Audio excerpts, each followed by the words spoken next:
Bienvenue sur Stratpol, nous sommes le jeudi 23 avril 2026, c'est notre bulletin numéro 287 et je suis toujours sous sanction et candidat à l'élection consulaire.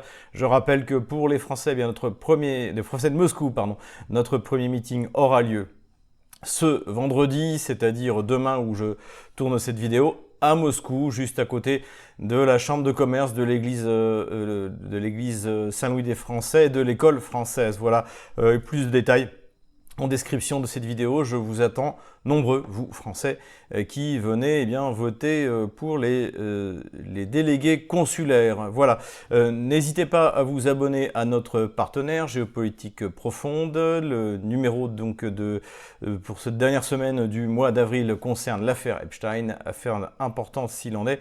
Donc je compte sur vous. Et puis pour ceux qui veulent m'aider, la première chose à faire, c'est vous inscrire à tous nos réseaux sociaux, à toutes nos plateformes, Odyssey, Rumble, et puis X bien sûr, qui est notre vaisseau amiral, et notre canal Telegram qui fonctionne toujours. D'ailleurs, en fait, ici, Telegram fonctionne avec un VPN pour ceux qui me demandaient. Voilà. Et puis ceux qui veulent aider ma famille, il y a la cagnotte de mon épouse. Tout cela est en description de cette vidéo. Je viens de rentrer de ma mission humanitaire annuelle, dirons-nous. Donc pour l'instant, je n'en parlerai pas dans cette vidéo puisqu'on m'a demandé d'attendre encore un petit peu, 2-3 jours, pour commencer à en parler et vous montrer quelques images. Ça a été extrêmement intéressant, extrêmement bénéfique pour les gens qui ont pu en bénéficier, et ça c'est dû notamment aux Français de Moscou, aux Français de Russie, puisqu'on a réussi à lever jusqu'à 165 000 roubles, ça fait à peu près 1600 euros. Voilà, donc on en a bien profité, les gens qu'on a aidés en ont bien profité, donc voilà, restez connectés à nos différentes plateformes et puis je vous rendrai compte de ce qui s'y est passé, comment nous avons utilisé votre générosité. Économie maintenant, et sans surprise, les 90 milliards d'euros ont été débloqués pour le régime kievien. Donc ça, évidemment, il fallait s'y attendre. Je rappelle que la décision, en fait, elle avait été prise le 19 décembre de l'année dernière, après que finalement, la Belgique se soit opposée au vol des actifs russes, à peu près 200 milliards d'actifs russes.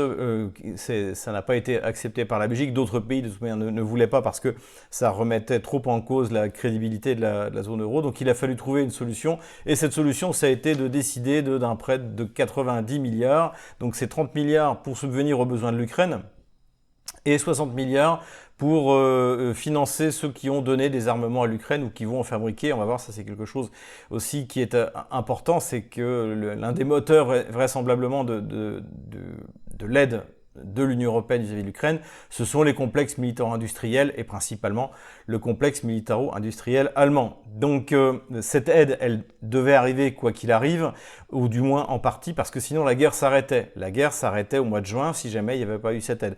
Donc ce qui veut dire qu'aujourd'hui, la prolongation de cette guerre, les morts supplémentaires, les pertes de territoire supplémentaires de l'Ukraine incombent totalement à la Commission européenne et aux États esclaves, dont Paris, Berlin.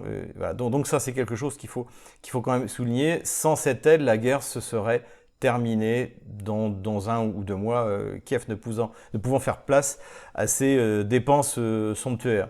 Donc voilà, c'est très triste, mais c'était inévitable. Je rappelle que même Orban et Fico, donc en Slovaquie, qui s'étaient opposés à cette aide, c'était parce que Kiev avait bloqué l'oléoduc Druzhba, l'oléoduc qui amène le pétrole russe en Slovaquie et en Hongrie, et que donc voilà, mais ça c'était l'initiative de Zelensky qui nous expliquait que c'était compliqué à réparer, moyennant quoi il vient juste d'être mis en marche et le pétrole arrive de nouveau, le pétrole russe arrive de nouveau en Slovaquie.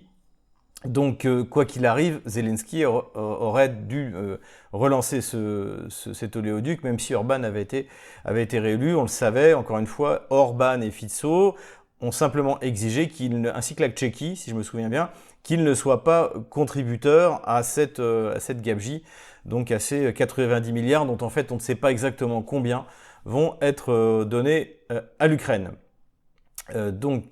Tout ça s'inscrit également dans le 20e paquet de sanctions. Et oui, cette fois-ci c'est le bon, vous allez voir. La Russie va s'écrouler. Le 20e paquet de sanctions de l'Union européenne contre la Russie. Donc il y a de nouveau des bateaux qui sont interdits. Rien de vraiment original. Ce qui est original, c'est que finalement le transport du pétrole russe qui devait être interdit, donc toutes les compagnies n'avaient pas le droit de le transporter, finalement on n'y touche pas. Et ça évidemment c'est la situation dans le détroit d'Ormuz, la situation au Moyen-Orient, et ça risque de durer d'ailleurs un certain temps parce que d'après aujourd'hui les calculs qui sont faits, eh bien même si la guerre s'arrêtait demain dans le détroit d'Ormuz, il faudrait des mois pour déminer, donc les bateaux puissent circuler tranquillement. Il faudra des mois pour relancer la production de pétrole dans certains pays et la production de gaz. Donc pour les Russes, évidemment, ça c'est une bonne chose, à condition, encore une fois, que ça ne dure pas trop longtemps, parce que sinon la crise systémique qui va être déclenchée par cette augmentation du coût des hydrocarbures, va frapper l'économie mondiale et donc la demande en matières premières, dont les Russes dépendent pour partie. Voilà donc la situation. On peut souligner, puisqu'on parle de cette crise, que l'Iran a commencé à recevoir des péages, donc les bateaux payent pour passer par les détroit d'Ormuz. Donc c'est un système qui n'existait pas avant l'opération américaine, ce qui est aussi quand même tout à fait symbolique de son échec, malgré l'escalade. Alors Trump a tout de même prolongé jusqu'au 26 avril la trêve, mais qu'est-ce que ça va donner? Les menaces continuent à fuser, donc les marchés s'affolent, donc les prix des hydrocarbures continuent à être élevés. Et là, encore une fois, c'est une bonne chose pour la Russie. Voilà. Ce qui est intéressant aussi, ça c'était dans Bloomberg, c'est que les Émirats Arabes Unis ont prévenu, si on en croit Bloomberg encore une fois, ont prévenu les Américains qu'ils pourraient peut-être être obligés de commercer leur pétrole en yuan et non plus en pétrodollars. Voilà. Donc ça c'était dans Bloomberg ou dans le Wall Street Journal, je me souviens plus exactement, mais c'est une information importante. On avait également souligné le fait que les crypto-monnaies étaient également utilisées. D'ailleurs, dans le 20e paquet de sanctions contre l'Union européenne, il est question de sanctions contre les bourses qui permettent les échanges de crypto-monnaies. Avec le Bitcoin, je leur souhaite par avance bien du plaisir. Mais donc voilà, donc c'est une nouvelle réalité économique qui est en train de se mettre en place. Et enfin, toujours, ça c'est chez Bloomberg, j'ai souvent expliqué que la Chine était un bon client pour la Russie, contrairement à évidemment l'Europe, mais même contrairement à l'Inde, qui est toujours fragilisée dès qu'il y a une pression américaine. Et quand on a un bon client, eh bien on le ménage, et on apprend grâce à Bloomberg que aujourd'hui la Chine paye son gaz à la Russie 30% moins cher que l'Europe. Donc on s'imagine la compétitivité et la garantie en plus d'avoir les volumes nécessaires dont bénéficie la Chine parce qu'elle est un client sérieux. Et ça évidemment, pour un pays comme la France qui est gouverné par le socialisme depuis plus de 50 ans, c'est des choses qui sont absolument inimaginable. Emmanuel Macron ne sait pas ce que c'est qu'un client, un bon client ou un mauvais client. C'est un pistonné chez la banque Rothschild, où il connaissait rien d'ailleurs. Encore une fois, lisez l'ambigu Monsieur Macron, il savait pas ce que c'était qu'un EBITDA. Donc voilà, donc c'est cette espèce de bureaucratie socialiste qui est partie de la France, je pense. D'ailleurs, la France a contaminé par son socialisme, a contaminé la totalité de l'Union européenne. Ces gens n'y connaissent rien et ne savent pas ce que c'est qu'un client et ce qu'il faut faire pour le garder. Politico-stratégique maintenant, eh bien la bonne nouvelle de cette semaine, après en plus le fait qu'on a découvert que Peter Magyar n'était pas celui que Kiev ou que Bruxelles espérait, c'est-à-dire que finalement c'est un nationaliste, qui va pas faire beaucoup de concessions. Alors il veut s'intégrer au sein de l'Union européenne, il veut créer un espace est-européen avec l'Autriche. Moi je suis un nostalgique des Habsbourg, donc ça ne me dérange pas. Voilà, mais alors avec la Pologne, je vois pas trop ce qu'ils vont pouvoir faire avec la Pologne. La Pologne, on va en reparler, c'est le dernier pays qu'on a envie d'avoir comme allié. Mais bon, en tout cas finalement, à part son hostilité à la Russie, qui finalement est surtout démonstrative, mais à côté de ça, bien, il va continuer à acheter du pétrole russe, du gaz russe, donc tout va continuer comme avant, peut-être pas au même prix, mais encore, on va voir ce que ça va faire, on va voir ce que ça va donner, on va négocier. En tout cas, lui a exigé du pétrole russe, encore une fois. Donc en plus de cette bonne nouvelle du fait que la Hongrie finalement ne bougeait pas trop, eh bien, c'est la Bulgarie qui a élu Rumen Radev, donc qui est un socialiste, mais un socialiste comme on les aime, comme Fico en Slovaquie. D'ailleurs, on aimerait en avoir comme ça chez nous, malheureusement, c'est pas le cas. En fait, c'est des nationalistes qui privilégient l'intérêt supérieur de la Bulgarie et du peuple bulgare, donc il se fait évidemment, comme votre serviteur, qui lui est un nationaliste français, traité d'agent du Kremlin. Dès que vous voulez privilégier votre pays et votre population, eh bien vous êtes un agent du Kremlin. Donc ça, c'est une excellente nouvelle. C'est une excellente nouvelle pour des tas de raisons. La côte bulgare fait partie des côtes importantes de la mer Noire, et surtout le gaz qui arrive par le Turkish Stream et qui remonte précisément jusqu'à l'Autriche, en direction de l'Autriche, eh bien, passe par la Bulgarie. Donc, grâce au transit du gaz vers la Serbie, la Hongrie, l'Autriche, tous ces pays-là qui pourraient potentiellement, ou achètent déjà du gaz russe, eh bien, vont gagner de l'argent par les frais de transit et vont s'assurer d'avoir une énergie la moins chère possible. Donc ça, c'est une excellente nouvelle, et finalement, ça affirme l'existence d'un bloc anti-guerre, pro-paix, même, soyons plutôt positifs, dans l'est de l'Europe, qui pourrait même en fait inclure la Roumanie, sans le coup d'État organisé par les Français, par la clique d'Emmanuel Macron, eh bien la Roumanie vraisemblablement serait déjà passée du côté de la paix, en fait, du côté de ce bloc d'Europe de l'Est. C'est pour ça d'ailleurs que Magyar fait sans doute une erreur. La Pologne n'a rien à faire là-dedans. La Pologne, c'est avec les pays baltes, et c'est une espèce de revanchisme néo-impérial assez idiot, mais qui est très déstabilisant. Et le malheur, c'est qu'il n'y a pas que la Hongrie qui veut se rapprocher de la Pologne, mais également la France. Emmanuel Macron qui ne sait plus quoi faire pour faire parler de lui. Alors il lui reste en fait l'héritage du général de Gaulle, c'est-à-dire le nucléaire civil notamment, et le nucléaire militaire. Et donc je rappelle, dans nos deux composantes nucléaires, donc l'essentiel, c'est la dissuasion des sous-marins nucléaires lanceurs d'engins. On en a 4, pour en avoir en principe 2 en permanence à la mer, et donc pouvoir garantir une frappe en second sur celui qui voudrait nous attaquer. Donc nous avons donc en plus de cette composante principale, on a une composante air-sol, avec le missile ASMP qui peut voler jusqu'à 500 km. Donc ce missile, dans la doctrine la plus récente, en fait, il est censé servir d'ultime avertissement. C'est-à-dire que si quelqu'un veut nous envahir, par exemple Berlin décide de franchir le Rhin, ou l'Angleterre de franchir la Manche, les Espagnols de franchir les Pyrénées, ou les Arabes, prenant leur revanche de 732, décident de traverser la Méditerranée et de nous envahir, eh bien, avant de transformer tout ça en grand parking radioactif, nous allons envoyer un ultime avertissement, c'est-à-dire un missile nucléaire dit tactique qu'on va tirer. D'ailleurs, on peut très bien le tirer au milieu de la mer pour montrer qu'on est prêt à utiliser l'arme nucléaire. C'est à ça que ça sert. Ça ne sert pas à détruire une offensive blindée de l'armée rouge comme au vieux temps de la guerre froide. On n'a pas assez. Et puis surtout, il faut dire une chose, c'est que ça porte à 500 km. Donc en fait, même en allant manœuvrer avec les Polonais, on va menacer la Biélorussie. Alors peut-être oui les ports russes de la Baltique ou Kaliningrad, et rappelons que Kaliningrad est un objectif auquel rêvent les Polonais, comme d'ailleurs une partie de la Biélorussie, encore une fois dans leur vision revanchiste néo-impériale. Donc c'est le fait que la France participe avec la Pologne, qui est le pire allié que la France n'ait jamais eu, en faisant mine de partager sa dissuasion nucléaire, est une mauvaise nouvelle. Et déjà, évidemment, pour nous, c'est également une perte de crédibilité. L'arme nucléaire française est dimensionnée pour la France.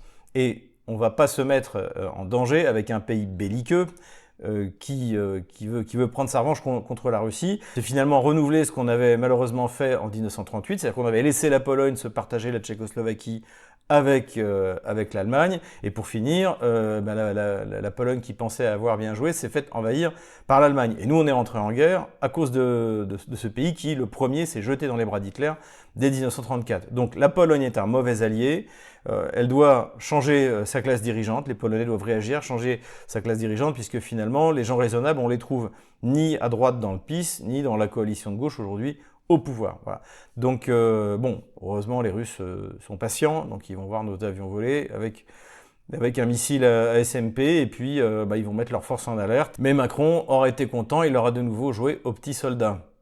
C'est d'autant plus anachronique que la Russie est invitée en tant que telle au G7 aux États-Unis. Donc ce qui veut dire que même Vladimir Poutine pourrait se rendre aux États-Unis. Il n'applique pas les décisions de la Cour pénale internationale. Donc Vladimir Poutine pourrait même se rendre en personne au G7 de l'autre côté de l'Atlantique. Bon, il y a peu de chances qu'il le fasse, mais en tout cas, ça montre que du côté américain, malgré tous les reproches qu'on peut faire à Donald Trump sur la relation avec la Russie, on est quand même sur quelque chose de plus ou moins stable, avec la perspective, on l'espère cette année, que l'armée russe contraigne l'Ukraine à retirer ses forces du Donbass, ce qui voudrait dire que, ce qui reviendrait à admettre que c'est Trump pourrait revendiquer le départ de ses forces, puisque normalement c'est ce que lui doit faire. Trump doit forcer l'Ukraine à retirer les forces otano-kieviennes de ce qui reste du Donbass encore sous le contrôle de Kiev. Voilà un peu où on en est du point de vue politico-stratégie. Armement maintenant, et je voulais d'abord revenir sur ce qui se passe avec les drones en ce moment, avec la production de drones, puisque je pense que Berlin, sans doute Paris, sans doute Londres, ont compris que l'Ukraine était perdue. Il est même fort probable que l'Ukraine ne survive pas à la défaite militaire, que le pays se disloque, devienne une zone incontrôlable. Donc démographiquement, le pays est mort, économiquement, il est mort, donc voilà, donc c'est terminé. Mais évidemment, hors de question d'arrêter la guerre. Déjà, comme je l'ai dit, donc il y a les 90 milliards qui ont été votés, dont 60 milliards doivent aller dans l'armement, donc ils vont financer le complexe militaire-industriel allemand, notamment, mais pas que celui-là. On en produit au Danemark, et puis indirectement, ça va sans doute aller bénéficier aux Anglais. Donc, et peut-être un peu à la France, mais ce qui est clair, c'est que l'Allemagne et Friedrich Merz et le complexe militaire-industriel allemand est très favorable à ce que la guerre continue et à produire massivement des drones qui pourront aller frapper dans la profondeur du territoire russe que Kiev ne peut pas faire. Quand on fait le point sur ce qui s'est passé depuis 2022 jusqu'à aujourd'hui, en fait, l'aide européenne était limitée pour les frappes dans la profondeur. Déjà parce que, par exemple, les Taurus allemands étaient 100% fabriqués en Allemagne, il n'y en avait pas beaucoup, et ils coûtaient cher, et c'était un signe, et l'Allemagne s'exposait quand même à des représailles de la Russie. Alors ça n'a pas contrarié ni Paris ni Londres, puisque des Scalp ou Storm Shadow ont été livrés, mais la portée du Scalp ou du Storm Shadow à 300 km à l'intérieur du territoire russe n'est pas tellement critique. Et finalement, le fait de produire des drones bon marché, en grande quantité, qui peuvent aller loin, en prétendant qu'ils sont ukrainiens, alors qu'en fait, ils sont ukrainiens juste pour que Rheinmetall puisse toucher l'argent des 90 milliards qui ont été encore une fois mobilisés par l'Union européenne, et aussi parce que comme ça on dit c'est les Ukrainiens qui les ont fabriqués, on les a un peu aidés, mais c'est pas nous, donc il n'y a pas de représailles possibles contre nous.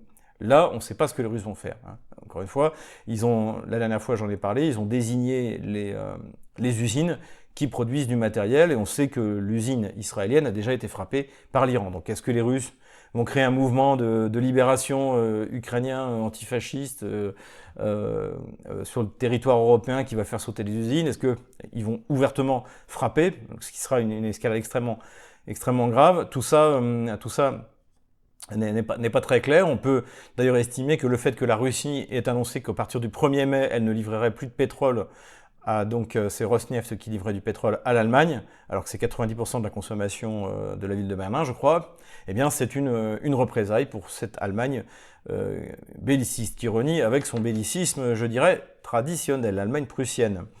Donc voilà pourquoi je veux revenir sur la question de ces drones. Hein. C'est un moyen pour le complexe militaire-industriel, les complexes militaires-industriels européens, de gagner de l'argent qui est pris dans la poche de Nicolas, Helmut et Giuseppe, et c'est un moyen aussi de pouvoir frapper dans la profondeur du territoire russe, parce que pour l'instant, ce qui est inacceptable, il faut bien se rendre compte, pour Londres et Berlin, je pense que c'est les deux capitales les plus actives, ce qui est inacceptable, c'est que la Russie ne soit pas touchée, finalement très peu touchée dans la profondeur, et donc effectivement, là on voit des masses de drones significatifs qui commencent à faire du mal. On va le voir à Tuapse sur la carte, c'est quand même extrêmement inquiétant, même si on le verra, les dommages notamment sur les livraisons et surtout le gain du budget de l'État russe sur les livraisons d'hydrocarbures sont relativement épargnés étant donné les circonstances mondiales. Donc voilà, cette question des drones doit être gardée à l'œil. Les Russes doivent trouver un moyen de réagir d'une manière ou d'une autre. Et ce qui est clair, c'est que ça aussi, c'est une des raisons pour lesquelles la guerre va se prolonger, parce que une fois que l'Ukraine aura disparu, eh bien, cette plateforme de tir qu'elle est devenue disparaîtra. Et donc, tous ces drones fabriqués par Rheinmetall ou les autres ne pourront plus s'abattre sur la profondeur du territoire russe sans être un casus belli. Aujourd'hui, l'Ukraine, en fait, sert à ça. Ça sert à pouvoir... L'Ukraine est morte, mais elle sert de plateforme d'envoi de drones dans toute la profondeur du territoire russe. Armement maintenant, et quand on peut dire du bien de l'armée française, eh bien on n'hésite pas à le faire. Et en plus, on en a déjà parlé. On s'était réjoui il n'y a pas très longtemps du fait que l'armée française achète massivement des motocross, des quads, pour essayer de développer donc cette capacité d'infiltration rapide qui a été inventée en fait par les Russes. Hein. Finalement, il y a à peu près 1 an et demi. Et donc, ce qui leur ont permis d'ailleurs aux Russes d'avancer considérablement en 2025. Et d'ailleurs, qui ensuite a été copié par les Ukrainiens, qui ont réussi quelques infiltrations plutôt pas mal ces derniers mois. Et donc, les Français ont décidé de s'y mettre, et notamment une belle unité, la 27e brigade d'infanterie de montagne, qui a décidé de commencer à s'entraîner de cette manière-là.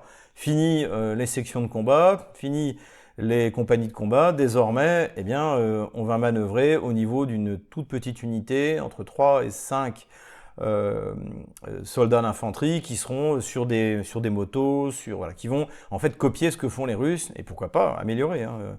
On est quand même aussi un peuple de guerriers, et il en reste encore quelques-uns. Voilà. Donc voilà, c'est plutôt une bonne nouvelle, c'est qu'enfin on se décide à s'adapter et qu'on va sans doute finir par nous épargner ces opérations de combat urbain où les troupes sont agglutinées les unes aux autres. On avait vu ça malheureusement avec la Légion notamment, comme si les drones n'existaient pas. Voilà. Donc bravo l'armée française de s'adapter. Je ne sais pas qui dirige la 27e brigade d'infanterie de montagne, mais il fait du bon travail. Ce serait intéressant d'ailleurs de savoir si l'initiative vient de la brigade ou si c'est quelque chose qui est qui a été décidé par les bureaucrates qui ont été nommés par Emmanuel Macron pour diriger notre armée, et notamment toute la bande de Soja, de généraux Soja Gamelin, là, qui domine malheureusement au ministère de la Défense. Empire du mensonge maintenant, et tout de suite, le moment bunker. Le moment bunker, eh bien, c'est Jean-Noël Barrot une nouvelle fois. Les dirigeants russes devront rendre des comptes. C'est pourquoi j'ai l'honneur de vous annoncer que la France soutient la mise en place du tribunal spécial pour juger le crime d'agression contre l'Ukraine, complémentaire à la Cour pénale internationale. Et je l'affirme devant vous, la France rejoindra le comité de direction du tribunal spécial dont nous espérons voir aboutir la création lors de la réunion ministérielle de Chisinau les 14 et 15 mai prochains. Donc ce que nous explique Jean-Noël Barrot, c'est que les vaincus, puisque l'OTAN a perdu la guerre contre la Russie, je l'ai écrit d'ailleurs, l'Ukraine a perdu la guerre, l'OTAN a perdu la guerre, donc les vaincus vont faire un tribunal pour juger le vainqueur. Et finalement la question qui se pose, c'est est-ce qu'ils y croient vraiment qu'un jour, je ne sais pas, ils vont réussir à faire comparaître Vladimir Poutine, le général Gerasimov, devant leur tribunal, ou si c'est de la communication pour essayer d'emballer la défaite qu'ils sont en train de subir dans une opération de communication qui n'ira nulle part. L'avenir nous le dira. Donc en tout cas, une fois de plus, eh bien, notre ami Jean-Noël Barrot est le bunker de la semaine. Et nous revoilà sur la carte des opérations militaires. Alors comme on va le voir, la Russie a l'initiative sur la totalité du front. Certains parlent déjà du début de l'offensive de printemps-été. Moi, je pense qu'on en est encore qu'aux prémices. Mais le débat mérite d'être continué à ce sujet. Voilà. Il y a eu des frappes dans la profondeur. Donc la principale frappe, celle qui a fait le plus de mal côté anglais contre la Russie, eh bien c'est sur le port, la ville portuaire de Tuapse, qui a provoqué une marée noire, une pluie de pétrole, enfin une véritable catastrophe écologique. Et donc là, évidemment, c'est quelque chose contre lequel les Russes doivent réagir et riposter, alors d'une manière ou d'une autre, contre ces frappes anglaises, hein, par proxy ukrainien interposé. Voilà où on en est par rapport à ça. Les Russes, de leur côté, ont frappé les infrastructures énergétiques, critiques et logistiques. Donc il y a une frappe sur le port, sur le Danube à Izmaïl, ici, des frappes également sur Odessa, que j'ai pas noté, frappe sur Kryvyi Rog, frappe sur Zaporozhye, frappe dans la région de Kharkov, là où les Russes sont en train de passer à l'offensive, et frappe également dans la région de Soumy, là aussi où les Russes sont en train de passer à l'offensive, frappe sur Kiev, donc sur une bonne partie du territoire kievien. Les Russes ont repris leur poussée sur l'ensemble du front, particulièrement au nord. Et ils continuent à avancer vers Soumy. Là où l'avancée était la plus significative, eh bien, c'est à l'est de Soumy, du côté de Taratuttino, ici, puisque donc la localité a été prise par les Russes et que les Russes continuent à avancer en direction de Krasnopolia à cet endroit-là. Toujours au nord, qui est pour l'instant la direction prioritaire de l'armée russe, en tout cas celle où ils avancent le plus significativement, les Russes se sont emparés de Veritarnoe, ici, à cet endroit-là, et donc ils poussent dans la direction de Kharkov, qui pourrait être un objectif. Nous, ce qu'on espère, c'est qu'avant la signature d'un traité de paix, eh bien, militairement, les Russes auront pris tout ou partie de la région de Kharkov, qu'elle puisse être intégrée à la Fédération de Russie. Les habitants de cette région-là le méritent. Les Russes je l'avais marqué la dernière fois, mais j'ai refait un peu la carte, les Russes avancent également au nord de la région de Kharkov, donc à l'est de la rivière Donetsk, ici, et se sont emparés presque complètement de Kreamovka, ici, et sont en train de finalement de se mettre en position de l'autre côté de cette rivière, voilà, qui est ici, qui devrait être également une base d'assaut pour aller vers Veliki Burluk, on en a déjà parlé.